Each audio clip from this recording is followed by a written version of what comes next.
Hello साथियों, कैसे हैं आप सभी। मैं एक बार फिर से आलोक मोरा जी.आई. टेक क्लासेस में आपका हार्दिक स्वागत करता हूं। तो लगातार बने रहिए हमारे YouTube channel GI. Tech classes के साथ। आज का टॉपिक हमारा रहेगा क्रिस्टलीय ठोसों का वर्गीकरण। देखो, हमने उस दिन क्रिस्टलीय ठोस का वर्गीकरण बताया था, आज उसी की डिफिनेशन मैं बताऊंगा और साथ में लिखूंगा भी। आप कॉपी पर लेकर के बैठे और साथ में लिखते रहें ताकि अच्छे अच्छे नोट्स बन जाए आप लोगों के। अगर नोट्स बनिए तो बढ़िया, पढ़ने में मजा आई। अगर नोट्स नहीं बनेंगे तो पढ़ने में नहीं मजा आएगा। बात आप समझ रहे होंगे ना। तो जल्दी से कॉपी पेन उठा करके आप बैठ जाइए और साथ में हमारे लिखते रहिए। या तो पहले आप देख डालिए, उसके बाद में आप अपने मन से लिख डालिए। इससे सरल लैंग्वेज आपको अच्छी कहीं नहीं मिलेगी। सबसे सरल लैंग्वेज में मैं लिखवाऊंगा। तो टॉपिक है क्रिस्टलीय ठोस का वर्गीकरण। एक बार मैं फिर से बता दूं, क्रिस्टलीय ठोस का वर्गीकरण। देखो, हमने उस दिन कितने प्रकार का बताया था? 4 प्रकार का। पहला कौन सा तुम्हारे पास में हमने बताया था? आयनिक ठोस। पहला आयनिक ठोस। दूसरा हमने कौन सा बताया था? सहसंयोजक ठोस।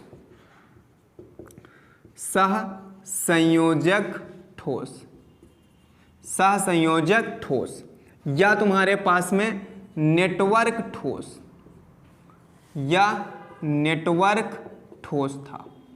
तीसरा तुम्हारे पास आणविक ठोस।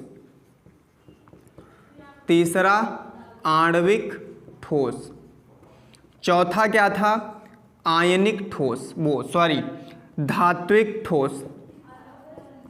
धात्विक ठोस था।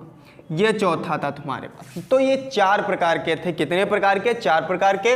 एक तो आयनिक ठोस, सहसंयोजक ठोस या नेटवर्क ठोस, आणविक ठोस और धात्विक ठोस। 4 प्रकार के तुम्हारे पास में ये क्रिस्टलीय ठोस कितने प्रकार के होते हैं? 4 प्रकार के। ये हमने उस दिन तुमको बता दिए थे। तो आज इसकी डिफिनेशन लिखना है तुमको। डिफिनेशन क्या होती है? बहुत ही सिंपल एक लाइन की डिफिनेशन है, वो आप जल्दी से लिख रहे। तो जल्दी से हेडिंग लगाइए आयनिक ठोस। और उसके पहले अगर जो हमारे चैनल पर नए हैं तो हमारे चैनल को सब्सक्राइब करिए, लाइक शेयर कमेंट बिल्कुल करें। गुरुदक्षिणा के रूप में इतना समझ लो कि हमने लाल वाली बटन दबा दी और आराम से बढ़िया पहली एकदम वीडियो मिल जाएगा तुरंत। बहुत मजा आएगा। ठीक है, तो सबसे पहले हेडिंग लगा लीजिए आयनिक ठोस। सबसे पहली हेडिंग आयनिक ठोस लगा लो। चलो देखते हैं इधर। सबसे पहली हेडिंग आयनिक ठोस। आयनिक ठोस 1 नंबर का पूछा जाता है इन क्रिस्टलीय ठोसों से। 1 नंबर का पूछा जाएगा। इन चारों में से एक डिफिनेशन पूछी जाएगी, या आणविक ठोस 3 प्रकार का होता है, या तो उससे पूछी जाएगी। कोई एक मिलेगा तुमको। ये इंपॉर्टेंट रहेगा तुम्हारे पास में जो क्रिस्टलीय ठोस का वर्गीकरण है 1 नंबर का। इस लेसन से 3 नंबर का पूछा जाता है। अब की बार 100% सिलेबस पूछा जाएगा यूपी बोर्ड एग्जाम में, तो क्यों ना हम अच्छी तरीके से पढ़ें। ये लेसन जो है पहला, ये 3 नंबर का तुम्हारा पूछा जाता है, जिसमें से 2 नंबर का एक न्यूमेरिकल बनता है या तो थ्योरी बनेगी, और 1 नंबर का तुम्हारे पास में बहुविकल्पी बनेगा। अगर न्यूमेरिकल नहीं आएगा, मैं न्यूमेरिकल बताऊंगा, आराम से अच्छी तरीके से आप लगा लेंगे। अगर न्यूमेरिकल नहीं आएगा तो 2 नंबर की थ्योरी आएगी, और वो थ्योरी बताऊंगा मैं क्या आएगा। या तो यहां से भी आ सकता है, या तो आगे तुम्हारे पास में जो बहुत सारे क्वेश्चंस टॉपिक हैं उनसे भी आ सकता है।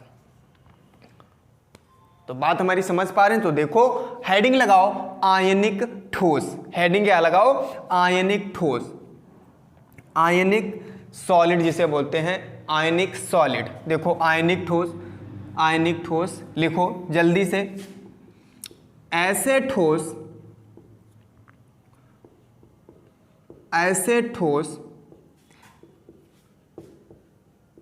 जिनके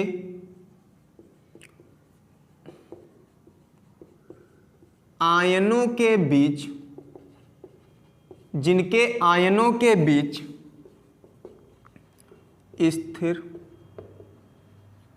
वैद्युत आकर्षण बल, स्थिर वैद्युत आकर्षण बल लगता है। क्या कहलाते हैं?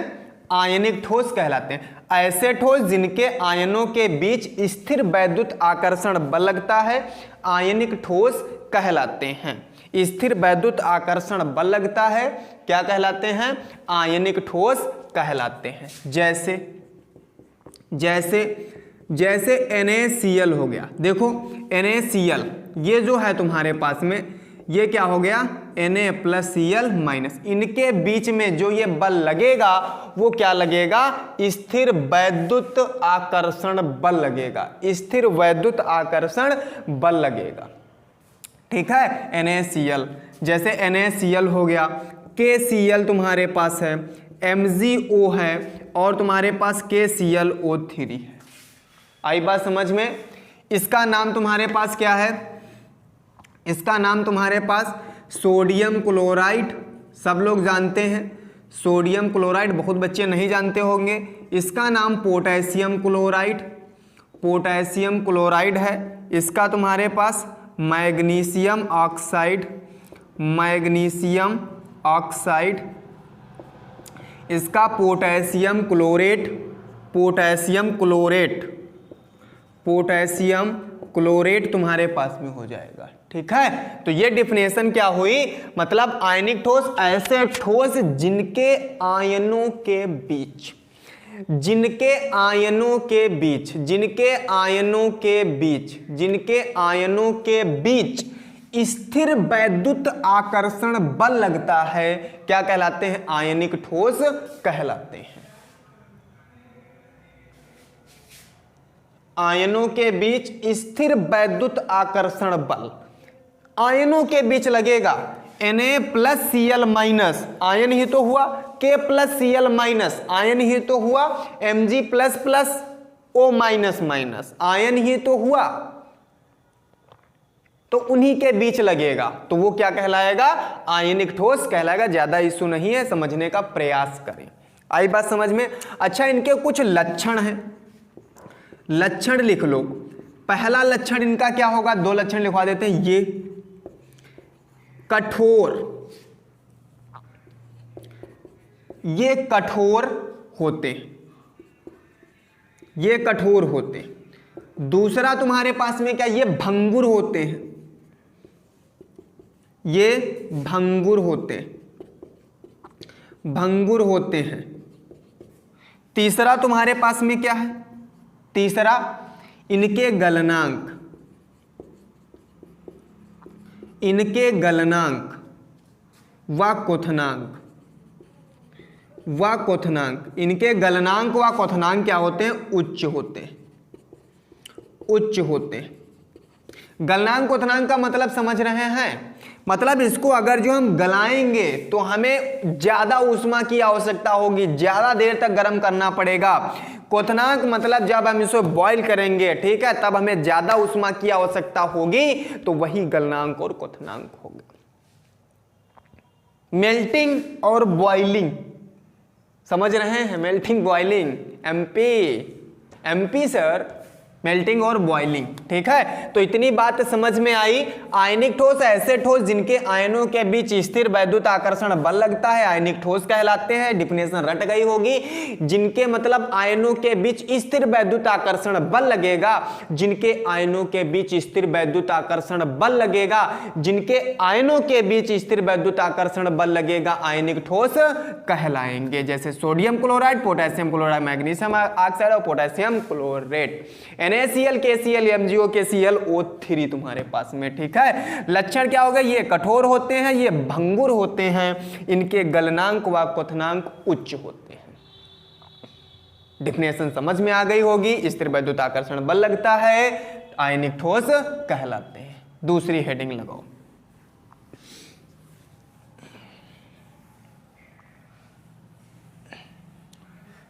दूसरी हेडिंग तुरंत लगाइए, सहसंयोजक ठोस।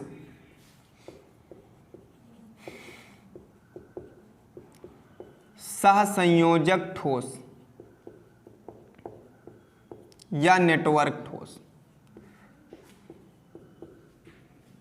या नेटवर्क ठोस।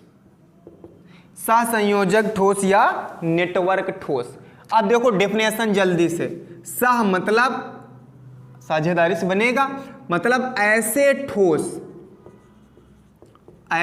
ठोस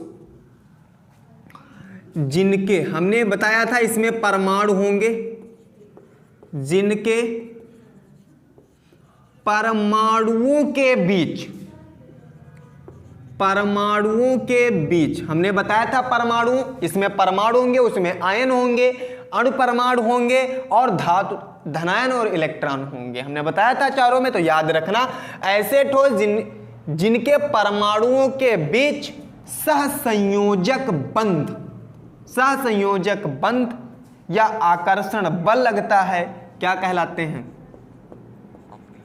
सहसंयोजक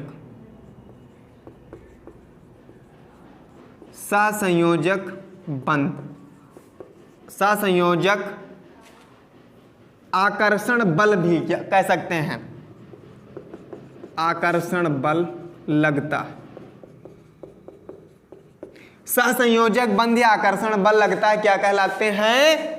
सहसंयोजक ठोस या नेटवर्क ठोस कहलाते हैं। जैसे बहुत सरल, हीरा पढ़ा होगा तुमने, ग्रेफाइट फर्स्ट ईयर में पढ़ा होगा, 9th में पढ़ा होगा, 10th में पढ़ा होगा, ग्रेफाइट और सिलिकॉन कार्बाइड तुम्हारे पास में ETC आदि हो सकता है।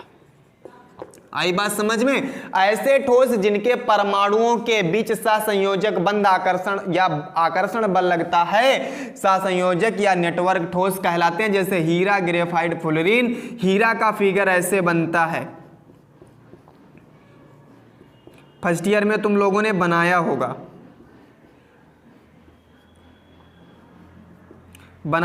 फर्स्ट ईयर में सब लोगों ने बनाया है,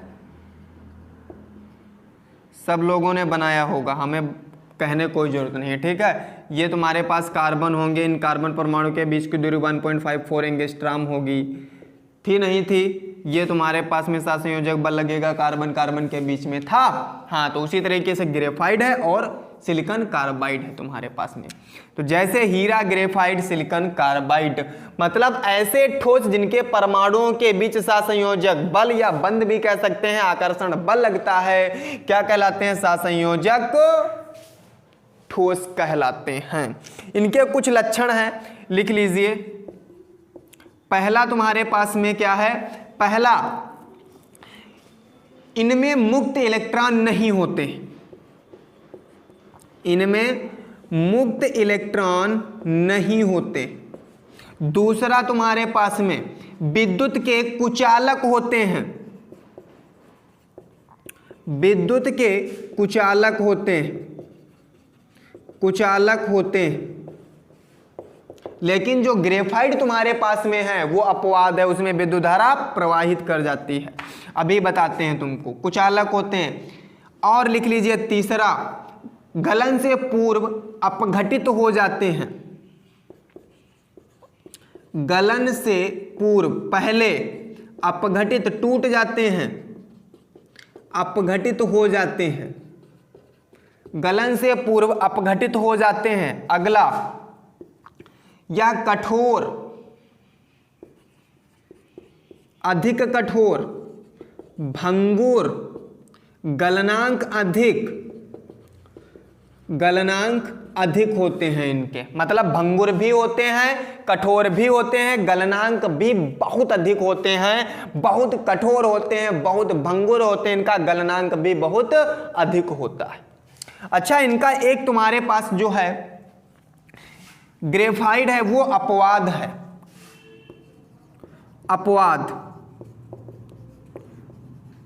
अपवाद है। अच्छा, क्यों?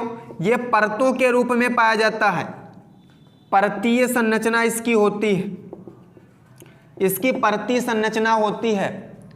गर्म किया जाता है ग्रेफाइट, गर्म पर पिघल जाएगा। हाँ, और ये सुनो, नरम और चिकना होता है, ये नरम चिकना होता है, बहुत ही नरम, स्नेहक का कार्य करता है। कभी पेंसिल की रॉड लेना, इस पे रिग के देखना, ठीक है, तो एकदम तुम्हारे पास बाद में उंगली रीघना तो बन जाएगा चिकना, बहुत चिकन हो जाएगा, ठीक है। पेंसिल की जो रॉड होती है, चोन होती है, रॉड जो पेंसिल के अंदर पड़ी होती है ब्लैक वाली, वो ग्रेफाइट की बनी होती है, तो उसमें विद्युत धारा प्रवाहित हो जाती है, इसीलिए अपवाद है ये। हमने क्या बताया, ऐसे ठोस जिनके परमाणुओं के बीच सहसंयोजक बंध या आकर्षण बल लगता है सहसंयोजक ठोस या नेटवर्क ठोस कहलाते हैं, जैसे हीरा, ग्रेफाइट, सिलिकॉन कार्बाइड। इनमें मुक्त इलेक्ट्रॉन नहीं होते हैं, ये विद्युत के कुचालक होते हैं, गलन के पूर्व अपघटित हो जाते हैं, ये कठोर होते हैं, भंगुर होते हैं, गलनांक बहुत अधिक होते हैं। इनका एक अपवाद भी है ग्रेफाइट, जिसमें विद्युत धारा प्रवाहित हो जाती है। कोई दिक्कत, कोई समस्या, इसमें कोई समस्या हो तो बताओ हमको। अभी कोई समस्या अगर जो इसमें हो तो तुरंत हमको बताइए। कोई दिक्कत, जल्दी से तीसरी हेडिंग लगाओ, आणविक ठोस, तीसरी हेडिंग।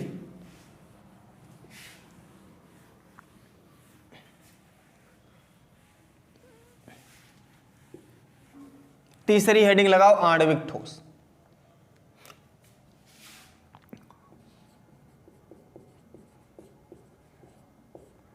आणविक ठोस बहुत सरल है। आणविक ठोस ऐसे ठोस जिनमें अणु पाए जाते हैं आणविक ठोस कहलाते हैं। देखो, ऐसे ठोस जिनमें अणु पाए जाते हैं,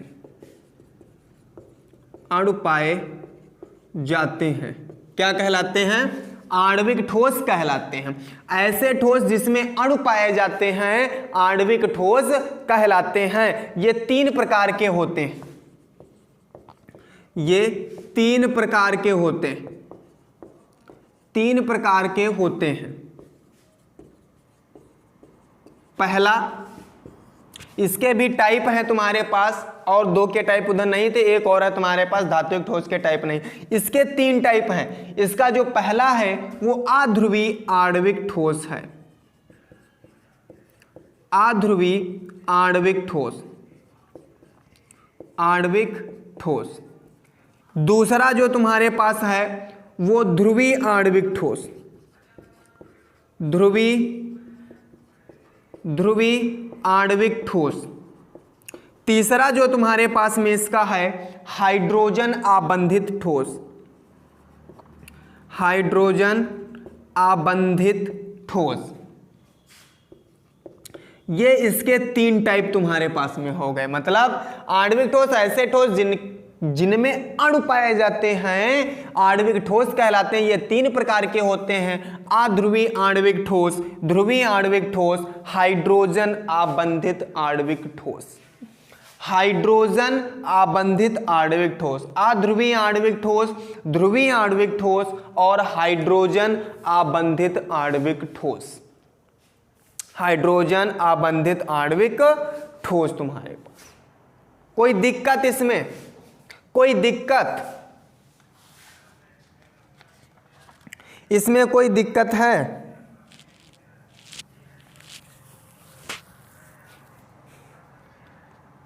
कोई दिक्कत इसमें?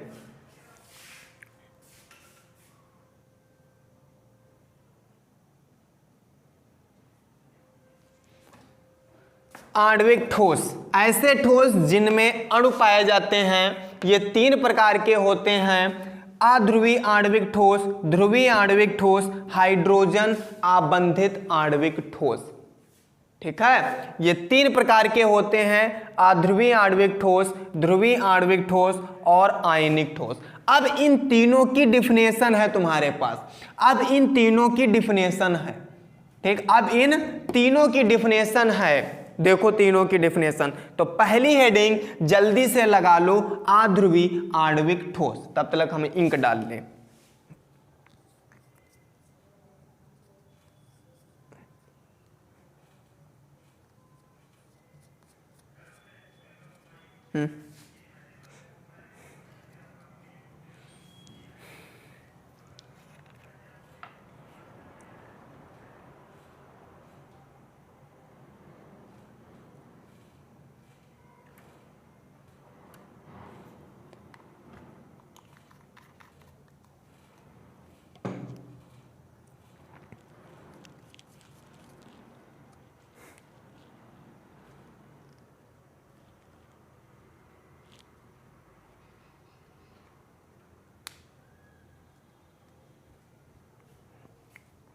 ये अच्छा तीनों बाद में बताते हैं, ये तीनों बाद में बताते हैं पहले।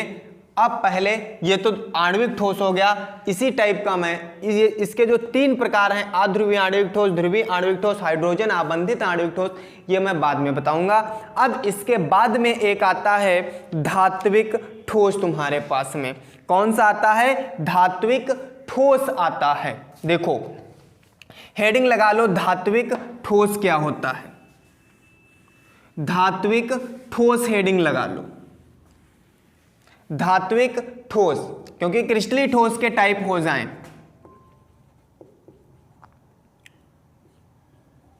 धात्विक ठोस, धात्विक ठोस, मेटल सॉलिड क्या होता है? धात्विक ठोस। देखो धात्विक ठोस क्या होता है, लिख लो, ऐसे ठोस, ऐसे ठोस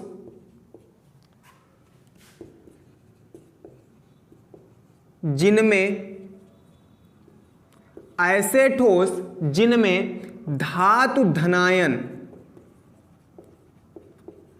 धातु धनायन तथा इलेक्ट्रॉन, इलेक्ट्रॉन के बीच, इलेक्ट्रॉन के बीच धात्विक बंध, धात्विक बंध पाया जाता है या लगता है। धातु धनायन व इलेक्ट्रॉनों के बीच धात्विक बंध लगता है, क्या कहलाते हैं? धात्विक ठोस कहलाते हैं। देखो जैसे तुम्हारे पास मान लो ये तुम्हारे पास एक फिगर है, यहाँ पे कोई मान लो ये धनायन है, ये कोई धनायन है, ये कोई धनायन है, ये कोई धनायन है, ये धनायन है, ये कोई धनायन है, इसके आसपास ये इलेक्ट्रॉन होंगे, ये इलेक्ट्रॉन होंगे इसके आसपास, ये आसपास इसके क्या होंगे? इलेक्ट्रॉन होंगे, ये आसपास इसके क्या होंगे? मुक्त इलेक्ट्रॉन। ये तुम्हारे पास में क्या है? धनायन है, और ये तुम्हारे पास क्या है? मुक्त इलेक्ट्रॉन है। क्या है? मुक्त इलेक्ट्रॉन। तो इन्हीं धातु धनायन और मुक्त इलेक्ट्रॉनों के बीच, मतलब ये धातु धनायन और ये मुक्त इलेक्ट्रॉन, यहां से और यहां इसके बीच में जो ये बंध लगेगा, बल लगेगा, वही क्या कहलाएगा? धात्विक ठोस कहलाएगा तुम्हारे पास। धातु धनायन और मुक्त इलेक्ट्रॉनों के बीच, यही तो तुमने लिखा, धातु धनायन और इलेक्ट्रॉन, चाहे मुक्त इलेक्ट्रॉन कह लो या इलेक्ट्रॉनों के बीच धात्विक बंध लगता है, क्या कहलाते हैं? धात्विक ठोस कहलाते हैं। जैसे तुम्हारे पास में कॉपर हो गया, सिल्वर हो गया, आयरन हो गया, ETC जो तुम्हारे पास में हो गए, ठीक है। देखो इसमें धात्विक चमक पाई जाती है, इनके गुण हैं, इसमें धात्विक चमक होती है, एक विशिष्ट रंग होता है, विशिष्ट रंग इसमें होता है, आघात वर्धनीय होते हैं, आघात वर्धनीय, और तन्य भी होते हैं, तन्य भी होते हैं, आघात वर्धनीय और तन्य भी होते हैं।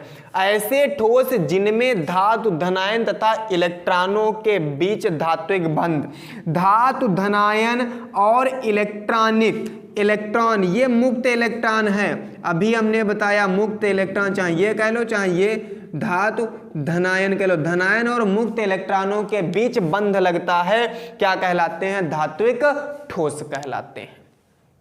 कोई दिक्कत इसमें? अब कोई दिक्कत हो तो कमेंट करके हमको बताएं तुरंत, अगर कोई दिक्कत हो तो तुरंत कमेंट करके हमको बता दें। कोई दिक्कत अगर जो आ रही हो तो कमेंट करके तुरंत बताएं हमको कि सर हमको दिक्कत आ रही है इसमें। तो ये आज के टॉपिक थे तुम्हारे पास में, आयनिक ठोस, सहसंयोजक ठोस या नेटवर्क ठोस, आणविक ठोस और तुम्हारे पास धात्विक ठोस। अब बचता जो है तुम्हारे पास आणविक ठोस। आणविक ठोस का 3 टाइप तुम्हारे पास में थे, ये तीनों टाइप नेक्स्ट लेक्चर में मैं डिस्कस करूंगा, ताकि थोड़ा थोड़ा समझिए और अच्छा पढ़ते रहें। अगर हमारे चैनल पर नए हैं तो हमारे चैनल को लाइक ज़रूर करें, सब्सक्राइब कर लें भैया, कमेंट करें, सब करें, जो कुछ मिल जाए वो सब कर दीजिए, दया है आपकी, प्यार थोड़ा सा मिल जाएगा हम लोगों को, थोड़ा सा कर दीजिए सब्सक्राइब, और क्या भाई, मज़ा आ जाए। बात है नहीं है?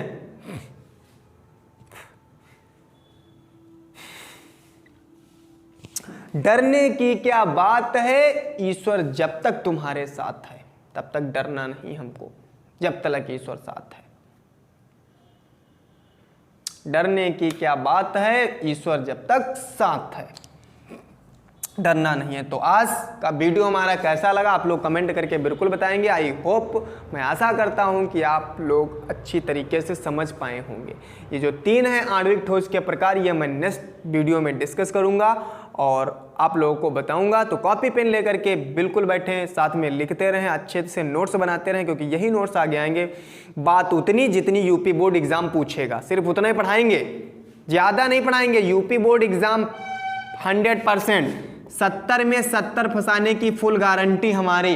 पेपर मिला लेना, मैच कर लेना कि हमने नहीं पढ़ाया होगा वो नहीं आएगा, जो पढ़ाया वही आएगा। मैं बता दूंगा कैसे आएगा, तो आप लोग साथ में पढ़ते रहें खाली, ठीक है। तो आज के लिए इतना ही, मिलते हैं आपको नेक्स्ट वीडियो में। जय हिंद, जय भारत।